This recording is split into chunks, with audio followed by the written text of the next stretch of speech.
Ain't gonna take long. This is the England video, the England team.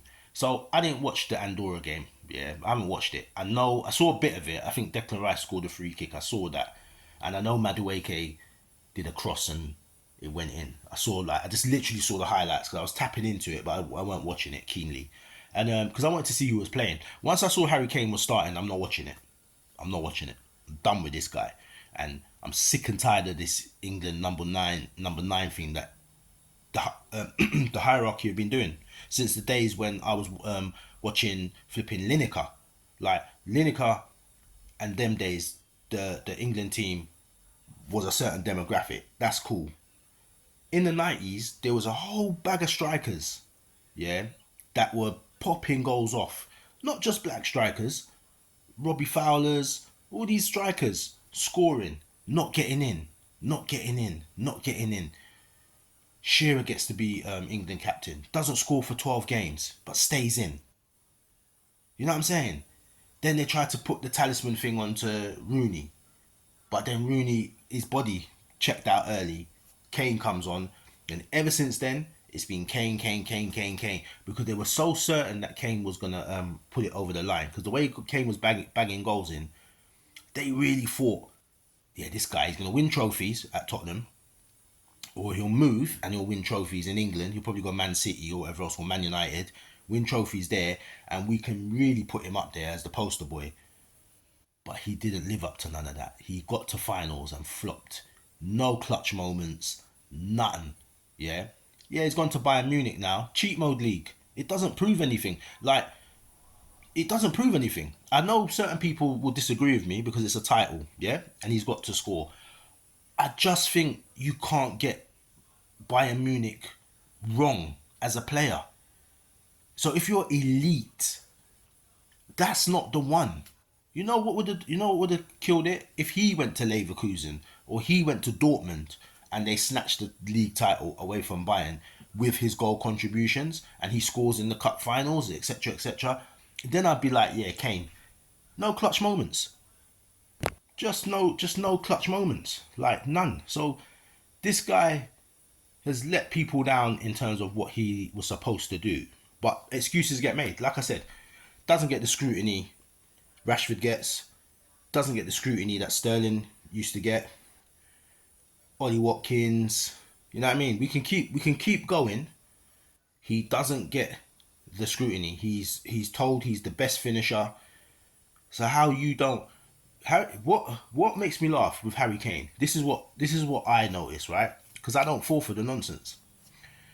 Harry Kane's this elite striker everyone's talking about. So why is he not spoken about in the same context as Mbappe? Because he's our equivalent of Mbappe. Why is he not spoken about in that? Why, when everyone says top three in the world, Lamine Yamal, Mbappe, and Vinicius, or Dembele, or Kvaratskhelia, why is Kane never mentioned?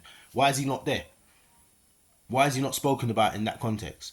He's been around long enough that he should be. It should be Kane. It should be Yamal, Kane, Dembele, Kane all the time. Kane. He should be coming up. He never gets spoken about. So why is he not spoken about?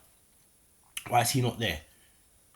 He's the top baller from England. Why is he not spoken about? Why is he not spoken about for Ballon d'Ors? Why is he not considered? You know why? He don't win finals. He doesn't have clutch moments. And nobody wants to say it all the time. Every time I come on here, people are, I'm attacking Kane. Yes, I am, because I'm sick and tired of people being pushed. It's like the whole Messi thing, what I keep saying. Messi is everyone's GOAT. He's not mine. Maradona is my GOAT from all time. Maradona, along with, not instead of, along with R9, Ronaldo 9, along with Ronaldinho, along with Zidane, along with, you know what I mean?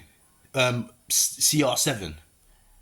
They're the categories I look at because I look at what they did, where they went, where they travelled, and how they impacted those things. Messi stayed at Barcelona for the whole thing. And everybody keeps saying that this guy's amazing. He wins the World Cup right at the end. Right at the end, quality's not great anymore.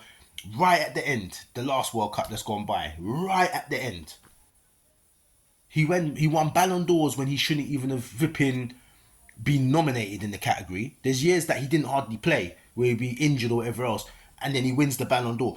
Whole heap of things going on, and no one calls it out. No one says anything. I'm not that guy. I watch things and I see what I see and I judge what I judge. I don't want to hear nothing. I got no skin in the game to kiss Messi's ass or kiss Harry Kane's ass. So I don't. You know what I'm saying? I don't.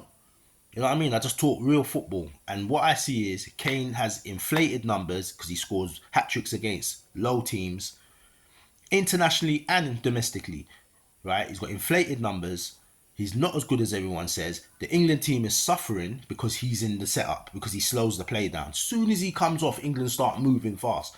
I didn't even watch the last match, and I already know how they played. I'm telling you, I know how they played because he would have slowed the game down. But he has to get picked. You know what I mean? He has to get picked. So come on, man. So when that stops, I'll watch the England matches. I'm sick and tired of it. There's gonna be a point because there's no Cole Palmer's there, but there's no England number 9 like Kane anymore. There's no more. So let's see. They're trying to push Liam Delap there now. You see what I'm saying? They're trying to. There's bare strikers out there for England that could do the job and that could play with the flow. And it's what I told you, Jude Bellingham. I told you why my man is kicking off because he sees it. I'm making runs, my man's in the space. Or I've got the ball, he's not seeing the passes. He's not mobile enough.